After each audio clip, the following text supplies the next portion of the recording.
Okay, reading from the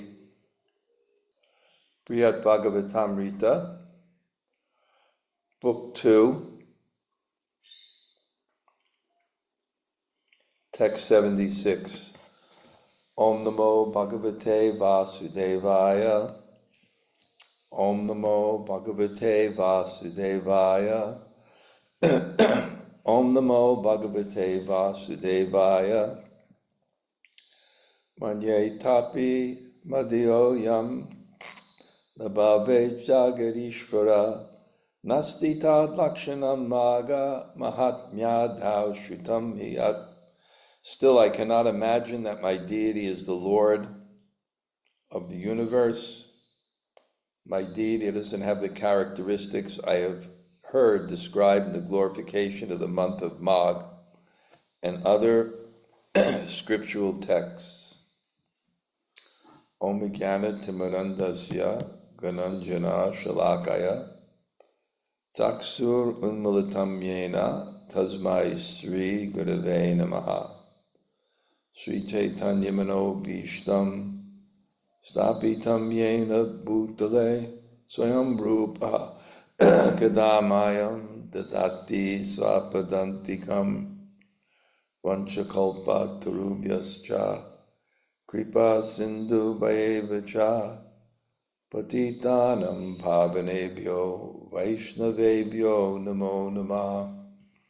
Sri Krishna Chaitanya Prabhu Nityananda Sri Advaita Gadadhar Srivasade Gaur Bhaktavrinda. Hare Krishna, Krishna Krishna, Hare Hare, Hare Rama, Rama Rama, Hare Hare. So, greetings from Govardhan. I'll tell you my situation and why I was late.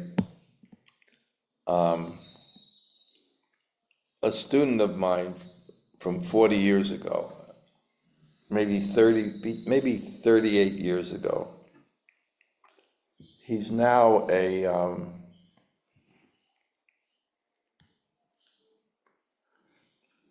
quite a prominent and famous Ayurvedic doctor. And he opened up a clinic about 4 kilometers from Govardhan and 3 kilometers from Radhakund. It has a beautiful lake on it, and I haven't seen him for a while. And a friend of mine is taking treatment there, so I agreed to go every day at 2:00 and read with him for an hour. But today is Sunday, and the traffic is just backed up on these roads, and he sends his assistant to pick me up on a motorcycle, which I don't like. And it's all blocked, but you got to go around roads and like this and this and this. And so I thought it was 6:30. So I said we could leave at 5:15. So I have plenty of time. But when I got back here, I just realized it only somehow miraculously took us about 20 minutes. So I was a little bit late. So will try my best to be in the mood to give the class. But let's read back some verses, what happened. So if I can get my bearings here.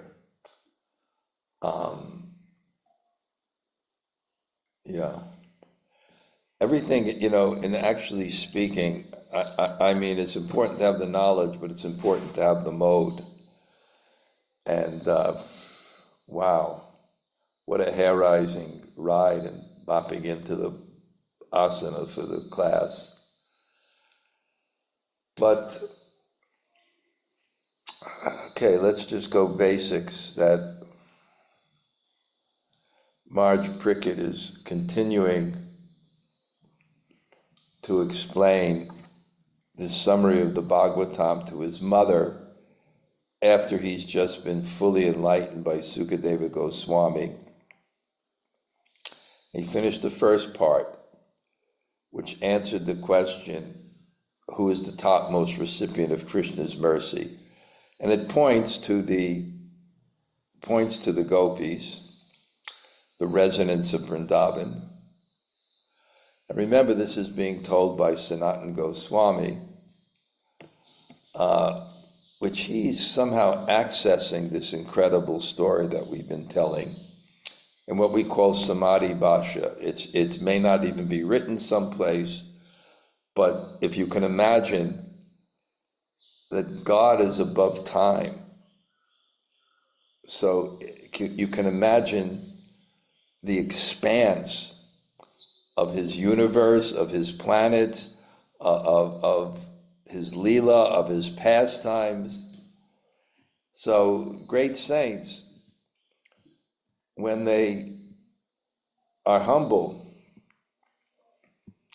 and pray very deeply out of compassion to communicate a message, they sometimes get access to things that have never been revealed before. And I believe that's the case with the Bṛhad-bhāgavatāmṛta. So he tells that story and in that story, after she hears about the people, then somehow or other it strikes her that she really wants to know about the place. And I think that they're complementary conceptions. The place informs us of the people inform of the place. So if you want to know the highest reality that we should aspire for, which is the mission of Sri Chaitanya Mahaprabhu, if you want to know the highest reality, you really have to know about the people and you have to know about the place. Because the place is shaped according to the emotions of the people. So if you know the emotions of the people, you have access to the place. If you have the plaza, so it kind of plays off on each other. And it's playing off each other to actually explain to us what should be our topmost objective. In this very intriguing story, tomorrow in Sri Rupa Seva Kunj, they're having a retreat for preachers, and I'll be going there and speaking at some point, I forgot. Oh yeah, and one thing I'm going to be talking about is realization, Prabhupada's definition, the ability to communicate. And that ability to communicate allows you to reshape the message according to the language and understanding of the audience without losing the message. And that takes a great depth of understanding. So this is the realization. In fact, in the very beginning, it mentioned Sanatana Goswami, or these prayers, he realized the essence of Sri Chaitanya Mahaprabhu's mission. And realizing that essence,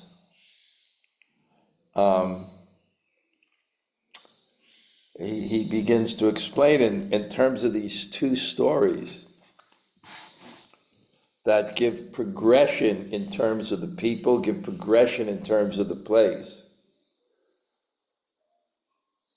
which helps us to understand the basic form of bhakti. So,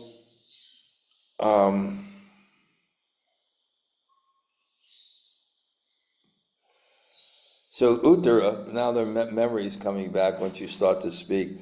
So Uttara tells Maharaj Bṛhad she wants to understand the place. She wants to understand something about this place, which will help her understand something more deeply about the mood, so that you can have the proper objective or faith, which is the purpose of teaching, which is the purpose of Shastra, is to give you an objective or goal.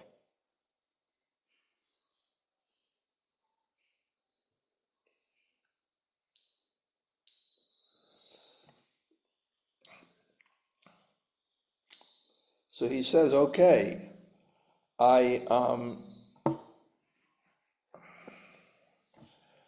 he says, okay, so he says, that's a wonderful question. I'm really enlivened to answer it. As Maharaj Bṛhad said about, Sukadeva Goswami said about questions, when Maharaj Bṛhad asked him, he said, Vriyan Esha te prashna krita loka tam napa. Questions are glorious when they lead to the proper objective and understanding. So he's excited about it. And he says, and there's many ways to explain things, but the best way I can explain it is by a story. Okay, I have some guests coming in. Let me just welcome them, because I also told them at the wrong time. Just 1 second.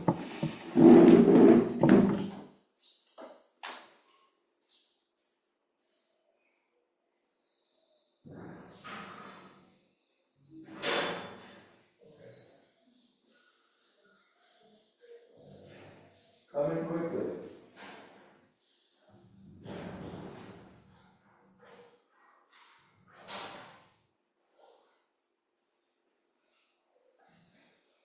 Okay, come in quickly and grab 2 chairs and put it in front of me. Okay.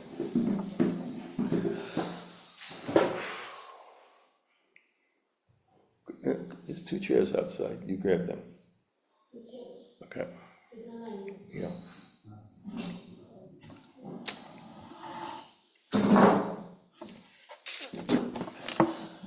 Okay, good. So in answer to Uttara's wonderful inquiry,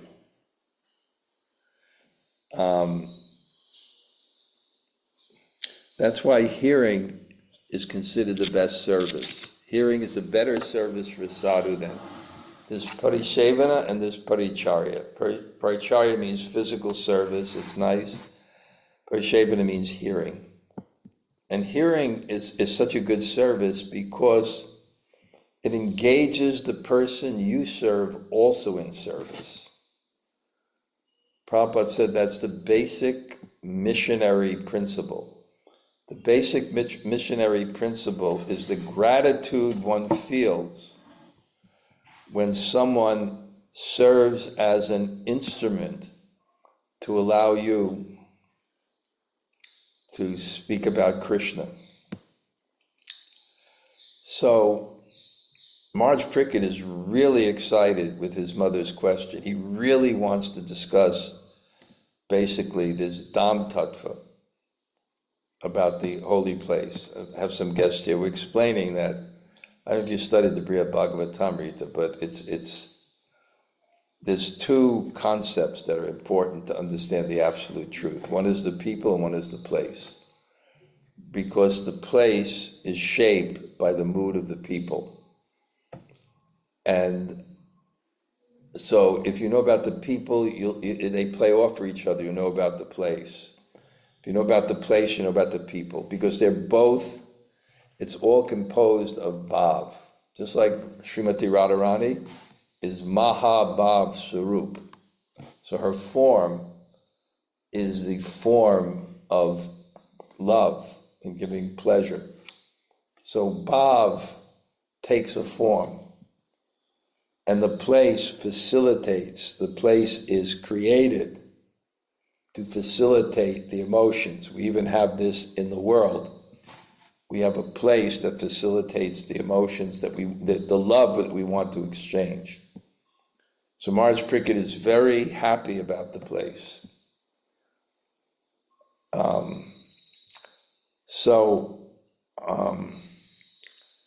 He tells this story, and that's the story of this Brahmin, who we find out he's actually originally from Braj, but the family moved someplace else. So they have that connection.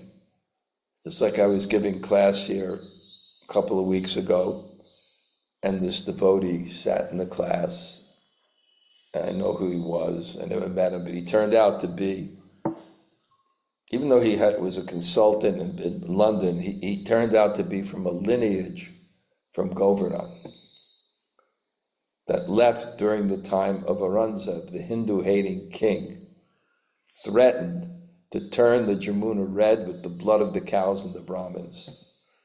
And his family left at that time. But his family's lineage goes back to an associate of Raghunath Das Goswami. So they have that kind of, that samskara, even a drop can stay in that lineage. And somehow in his family, I don't know how they did it, down to his children, they kept that samskara, they kept that psychological impression.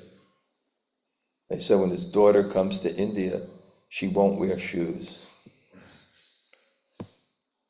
She won't wear shoes. And they said, your father says you can wear shoes. Now she says, no. Even though she's born in London, no, this is my home. And you don't wear shoes in your home. So that samskara is somehow there. And somehow this deity, he becomes simple. You have simple faith.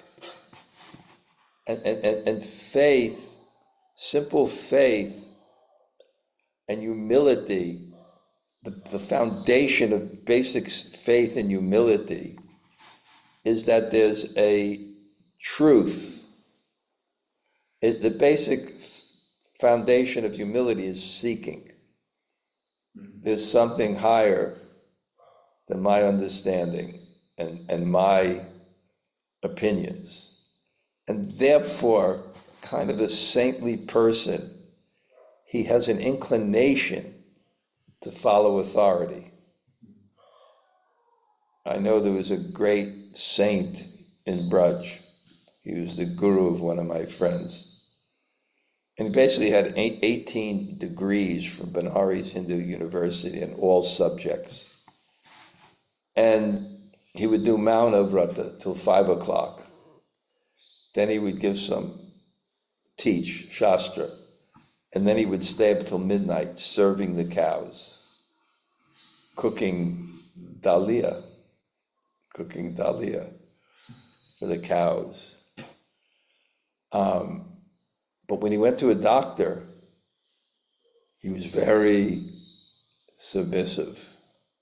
Just a samskara, that there's knowledge and authority of knowledge, and that to get the best access to it, we should follow. It doesn't mean we don't have discrimination, but once you find that authority, that means they have a greater frame of reference and perspective to you.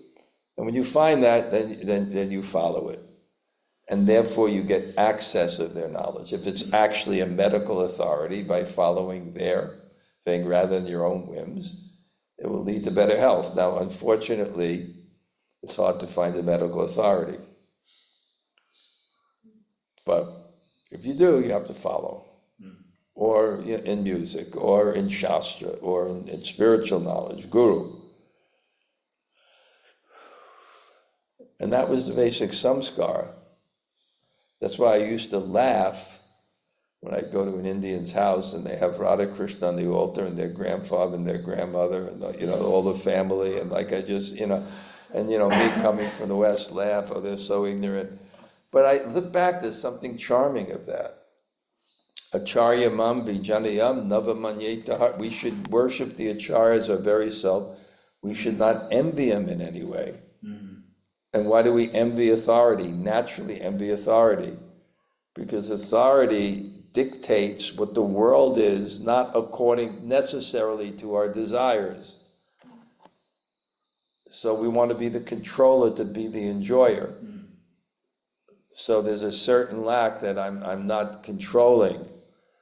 But a cultured person wants to be, Shastra means to be ruled. You want to be ruled by knowledge. That's a cultured person. So even though he still had this culture and he was very simple, and there was a local Devi, Kamaksha, he began to worship this deity, and somehow or other he had simple faith, and the story will be revealed in some way. Why? But we're going to have this dynamic now where, and I think Gail asked this question last time, is that he seems to get good results even though he doesn't have full knowledge. And that's kind of like a tension that goes on. And right now, you'll see he's going to be in ecstasy by his own mantra. But anyway, it goes. He meets some, and we see one of the things of not having proper knowledge is you don't go to your destination as quickly, even if you have access to the influence and objects of devotion. You need that sambandha gyan, that metaphysical, that simple, basic understanding to move in the right direction. Otherwise, without that faith in Shastra, you'll get confused on what is the proper objective, and you'll move there. But if you're sincere, because you have what's called that rasa graha, you have that taste in your heart, it somehow won't satisfy you, and you'll move on. But you've lost time. So this is what's going to happen. And I was going over this morning, knowing a bit that I could be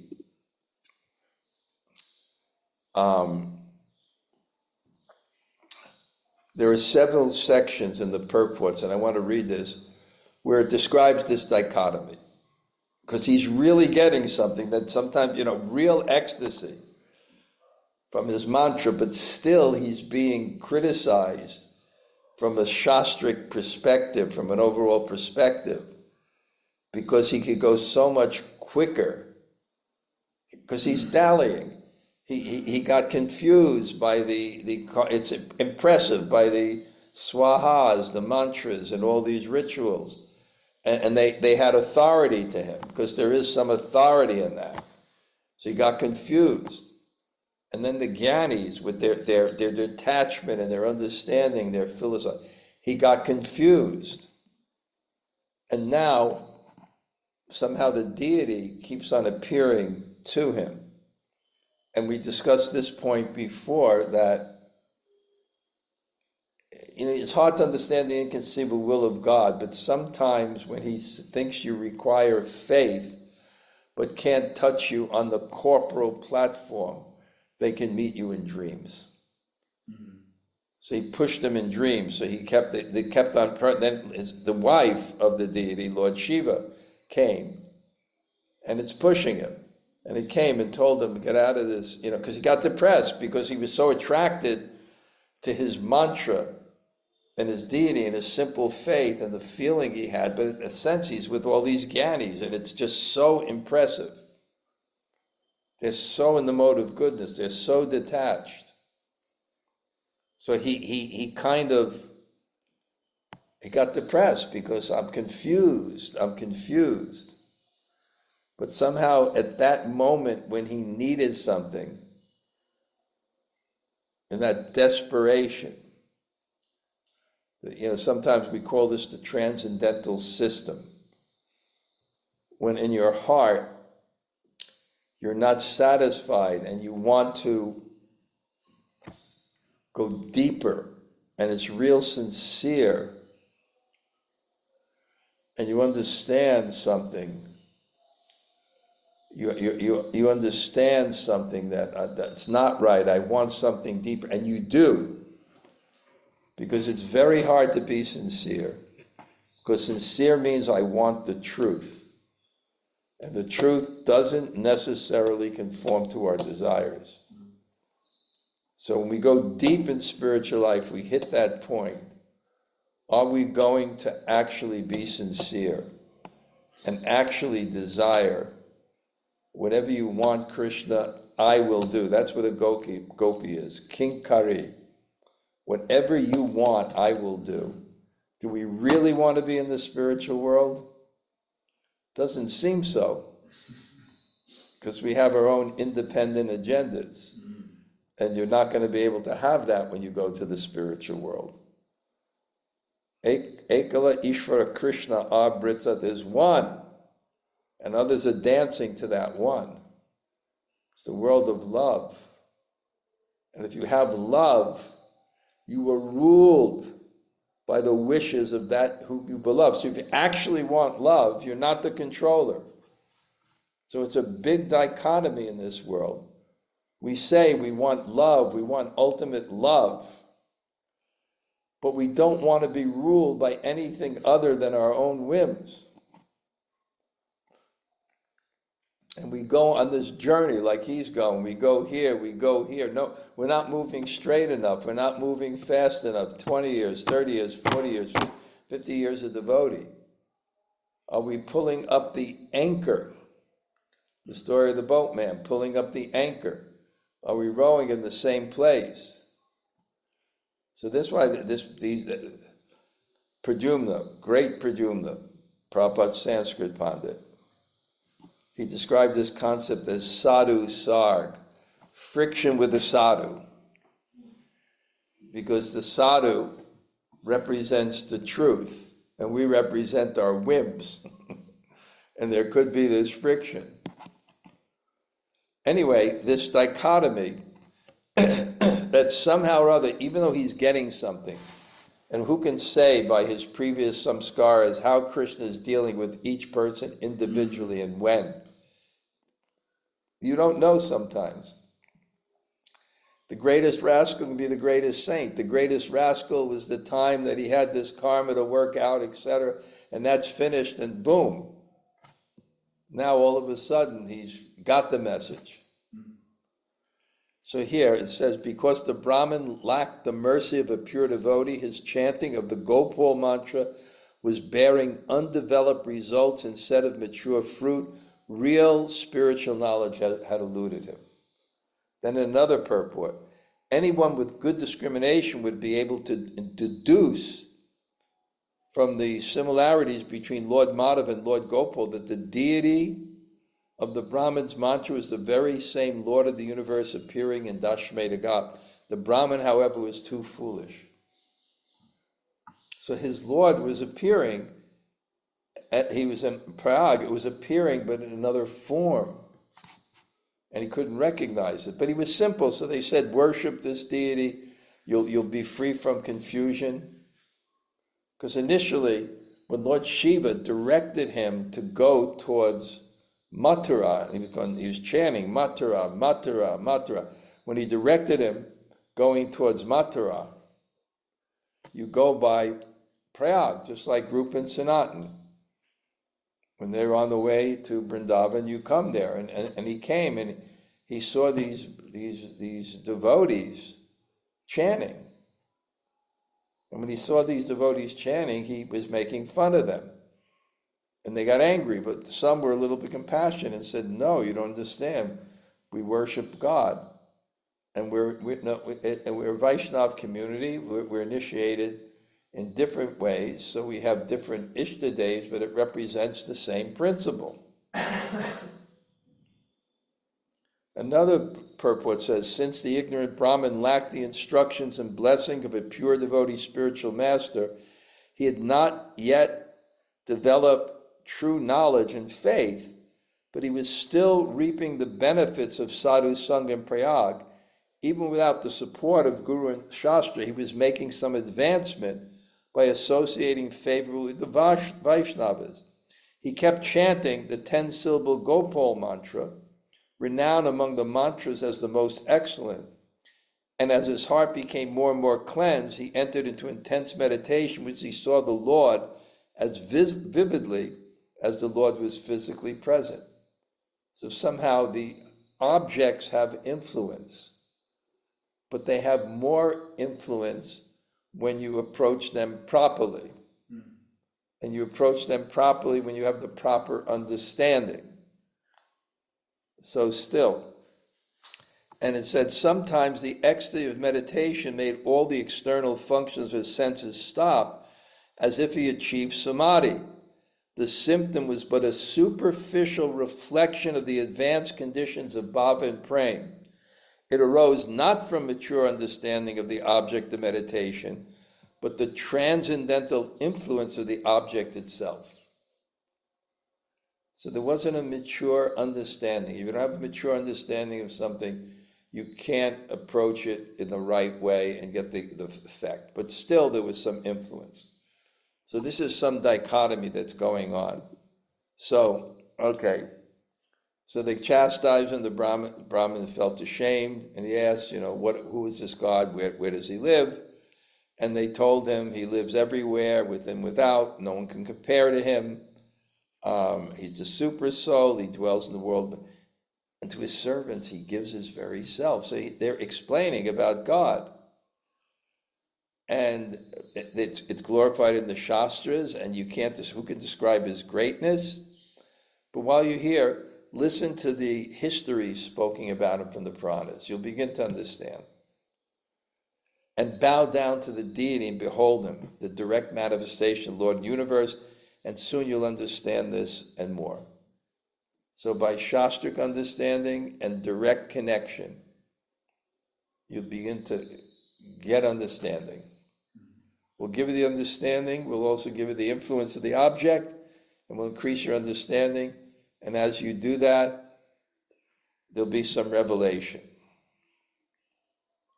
So he began to bow down to him, and he said, well, this does look like my Madhava, who I meditated in the mantra. It does look like him. And then he heard some passages from Puranas and the Vaishnava, and he saw various deities they worship. But he somehow, because he was not yet able to accelerate his understanding by approaching someone whose understanding was higher than him, so that he can actually consider truth and get the proper understanding. He couldn't worship that this was his God. In other words, it's the same God. Even like when we worship, Ram Nomi's coming up, on the people there, anybody there, April 6th at Jai Shri Radha and Gopa's house, we're having a program. And I'm challenged because, I never got into Ramachandra. So right now what I'm doing is I'm trying to read the whole Ramayana before I come, so I may be able to say something on Lord Ram. But I generally speak of what I'm excited about. And I'm excited about Govardhan and Braja Bhakti. But I'm reading it there, and the emotion is intense. The emotion is intense as Dasarath, his beautiful younger wife becomes corrupted by someone who's envious, and the tension he has, because the basic principle of religion is truthfulness. If you're truthful, then whatever's right you can say, and then you have to do it. It's very powerful. Everything in the Mahabharata is about being truthful. Because if you're truthful, it's very easy to advance. You just have to make a vow, and then it's like the lines on a stone. So it's ingrained. They'll never lie, they never lie. And then which his promise that he made, so it's heart-rendering. So maybe I'll be able to say something. So we're going, and then he continued to think of Madhava. You're translating something? Yes, he was asking about a word. Which word? Truthful. Okay. So he continued to think of this Madhava was an object for these Vaishnavas and his Gopal, because the mantra was revealing Gopal. So it thinks that he said, it doesn't seem like it's this God, but somehow this mantra was given to me, and Gopal is appearing to me, and it's so attractive. And then he said, this Madhava had 4 arms and is decorated with a conchal, a disc club. It's not my deity. My Lord doesn't look like this. My Lord doesn't appear like this, like the Shringa, half man, half lion. He's not a dwarf, a form of a fish, a turtle, a hog, Varaha, and a Shringa. This can't be my God. And they all are worshiping and saying, and it's because he lacked Sambandha Gyan, he lacked the proper understanding. That you keep your bhav, but each form manifests your bhav. I give the simple example, like I came home to my mother one day in the form of a guru, right? I'm not a guru to my mom, right? But she still saw this was her son and appreciated my son, the guru. Right? She appreciated my son, the guru. Right? She didn't become confused. She just saw it as another manifestation of her glories, my glories. Mm-hmm. So he doesn't have that kind of understanding yet, and it's not deep. And he doesn't become the Lord of the Raghus, Ramachandra, with the signs of a king and a bow in his hand. It somewhat resembles the Gopal worship by some of these devotees, something. I can't imagine that my deity is the Lord of the universe. My deity doesn't have the characteristics that are described, and we read this in the Shastras. My Lord takes care of cows in the forest along with his many cowherd friends. He holds a flute to his mouth and is decorated with forest ornaments. Just like ordinary person, he transgresses religious principles, being addicted to the playful sports with all the cowherd girls. Our Lord is so sweet. It's so sweet. But to appreciate sweetness, you have to have a relationship, not just an understanding. Because the greatness of a person is their love. And that only comes out in relationship. So if you just try to appreciate the greatness of Krishna just intellectually, without the Sambandha Gyan, like, for example, I remember when I first got the Krishna book, 1972, maybe my college roommate who evaded the draft was now coming back from California where he joined, where we met devotees together, and he was coming back and he gave me the Krishna book. He was coming back to face the draft board. And I started to read it. I tell this story. I started to read it, and I was studying philosophy. And the definition of God of that being of which no greater can be conceived. Mm-hmm. So when I saw Krishna, but of the prayers to Devaki in the womb by the demigods, but also he was omnipotent, omniscient, etc., but didn't have the defect of impersonality. I said, this must be God. There can be nothing greater than this.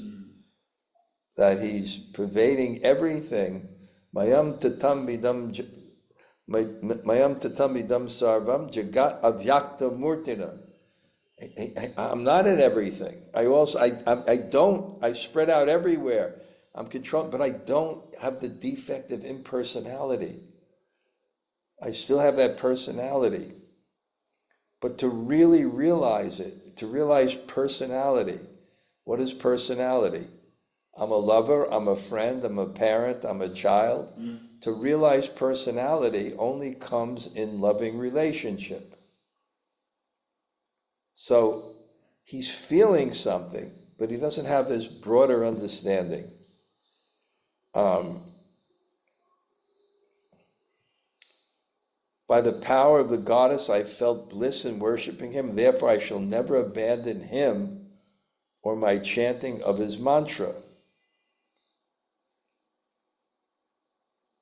So he's feeling, it's an experience. And what is faith? Faith is trust by experience. We have to get a spiritual experience. That's why the Govardhan Bhakta Seva Ashram, my mission is people come here and they get an experience. And it works. I'm generally batting 1,000. It works. People come here, they get that experience. So he was saying, I have that experience. That experience is my goal and it's giving me bliss. So I'm not giving up. That's my faith. I don't care about all this knowledge, who is God, who's not God, etc. I simply worship this Devi, Kamaksha, I'll probably pronounce it, and that's it. Because of the nature of the object of his meditation, he sometimes fainted in ecstasy. And when he woke up and noticed that the time for his chanting mantra had been lost, he would lament. So he had this religious nature. Religious nature. I'm going to follow. They were honest. I got this mantra. I not only got the mantra in the dream, I not only got the mantra, but I got the method of worshiping it, and I'm adhering to it. So, and this is also the confusion. Sometimes the ecstasy of his meditation made all the external function of his senses stop, as if he achieved samadhi. This symptom was a superficial reflection of advanced conditions of bhava and prema. It arose not from mature understanding of the object of meditation, but from the transcendental influence of the object himself.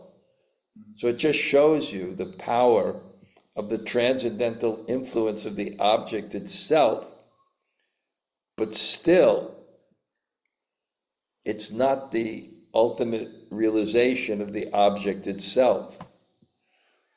The proper understanding and the proper approach to that object allows you to experience it more fully. So now we'll just read some verses. Wow. Because I started late, I'll still go. If you don't mind, those who have to leave can leave. Upadravo yamko me nu jato vigyo mahan kila nasamapto japo meja tanaratriyam agata. What is the cause of this disturbance? Now I'm in great trouble. Night has fallen before I could finish today's chanting. We don't understand this. The samskars in a previous age were just a generation past me. In India, people were, and that's these. You read the Mahabharata, it's all about honesty and truthfulness and samskars and your family, and you adhere to your word. And I always tell the story of the principal in the Gurukul before me, Dr. Omkarnath Sharma. And his story was, he was an extraordinary man. I told you, he had an MA in Sanskrit, a PhD in Hindi.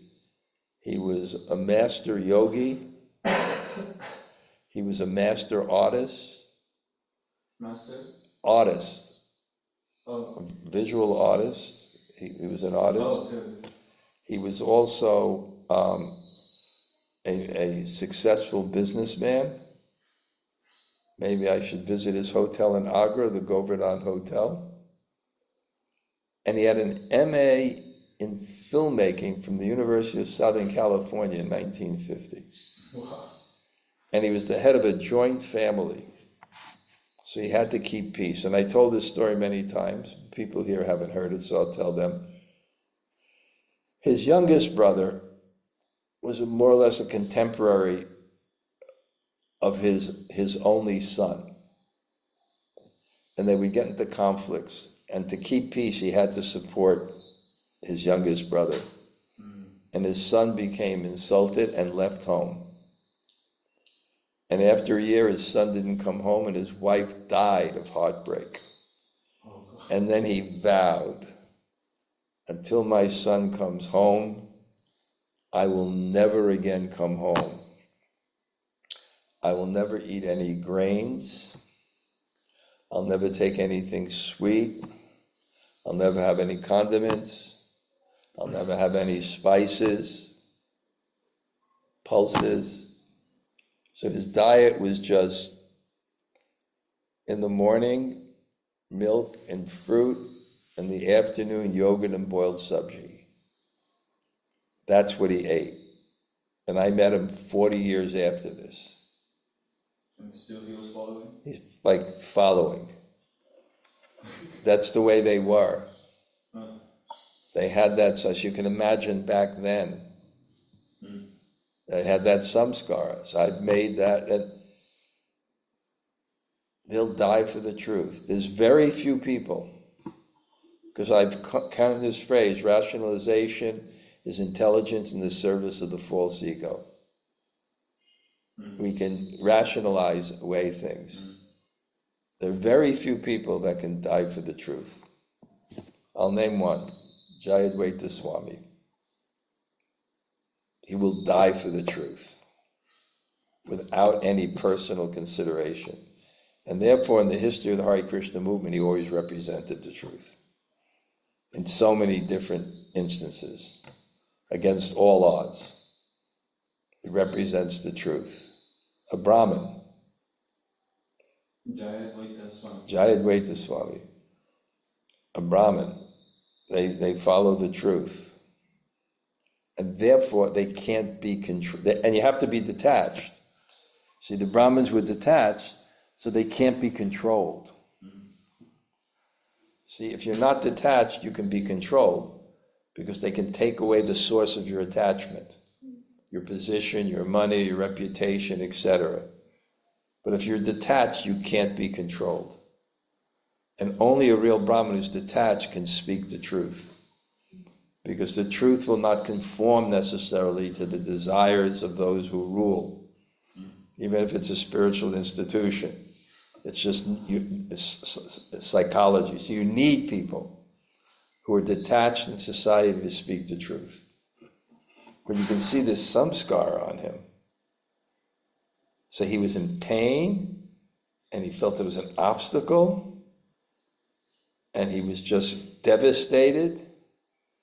I've fallen asleep, I'm haunted by a ghost, I'm so wicked.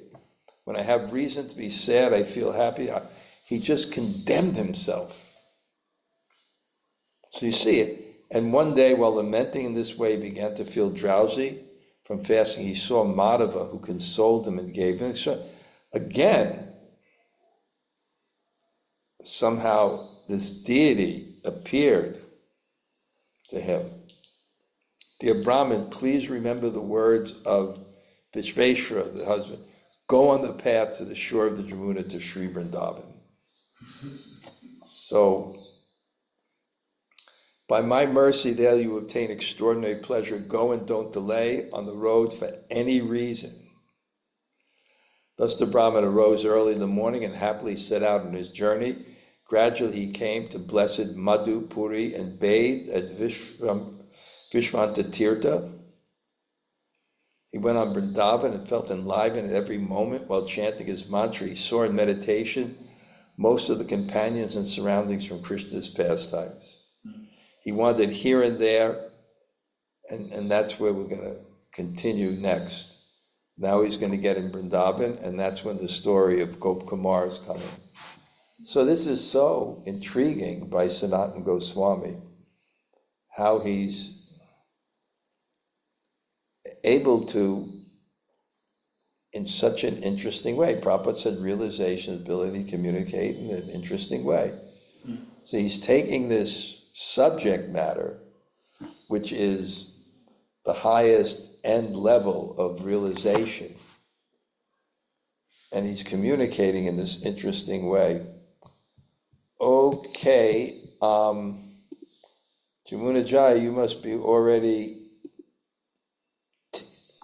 Yeah, she left, Maharaj. Yeah, she she's had to left. go. I know that. Okay, so okay, Gail, let me have it.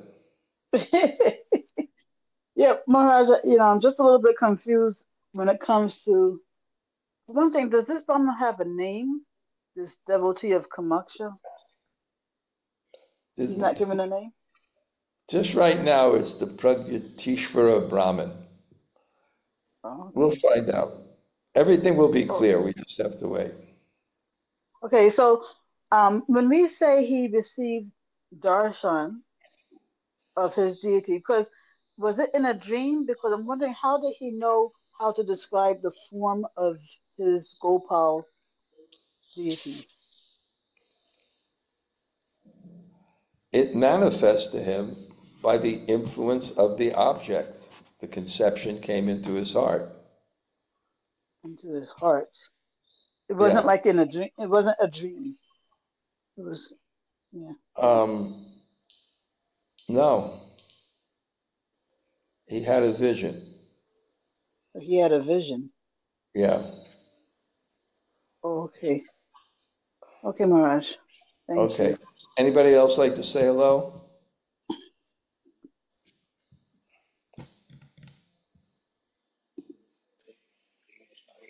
Hi there, Maharaj. Wonderful to see you. It's Stacy. Stacy, nice to see you that you're coming regularly. Nice. Great. Yes, wonderful. I did get your letter. I'll have to answer it soon, okay? Okay. Yes, I know that you're busy in your own time. Okay. Thank you. Okay. Hare Anybody Krishna. else say hello? Hare Krishna, Gurudev. Jai Shri Radhe, Haribo. Thank you so much for the class. I really liked your phrase about how devotees sometimes moving in the right direction, but not fast enough or not straight enough. And that's something that I need to think about more. It's our experience. Okay, who else say hello? Hare Krishna, Guru Maharaj. Bṛhad here. Jai, Haribo. We'll be in Jersey soon. We'll do something at your house. We'll plan it. Okay. Thank you. Anybody else? Hare Krishna, Guru Maharaj. It's all Govinda. And Bṛhad, thank you for class. Thanks for class. I'm headed to New Jersey soon. I'm sorry. 10 more days. Console me? Console me? It ain't that bad. It's not that bad. The food's good. Okay. Who else says hello? Hare Krishna Maharaj. Amala, thank you for class. Always a pleasure hearing from you. Amala, you got the profile. You should come to Braj. Tell me this guy doesn't look like a sadhu. What do you think? Definitely. Right? Definitely a sadhu? Amala, you got the whole look there. You should just come. I'm waiting. Hopefully July. Okay, Haribo. Anybody else say hello?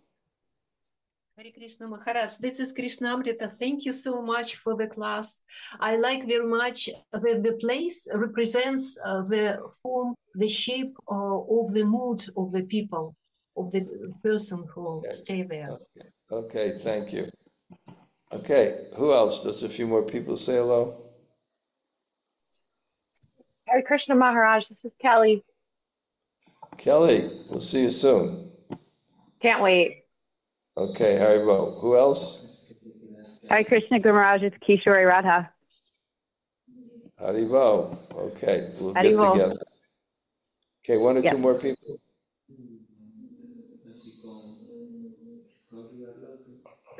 Hare Krishna Maharaj, this is Malata Radha. Okay, Haribo. Good to hear from you. Okay, we will go. I'll try next time to not screw up the time of the class. I didn't realize it was a half hour earlier, and I was literally impossibly far away. It was like Krishna parted the Red Sea. because there's a train thing, and that gets closed. And then the cars are backed up because there's buses and cars.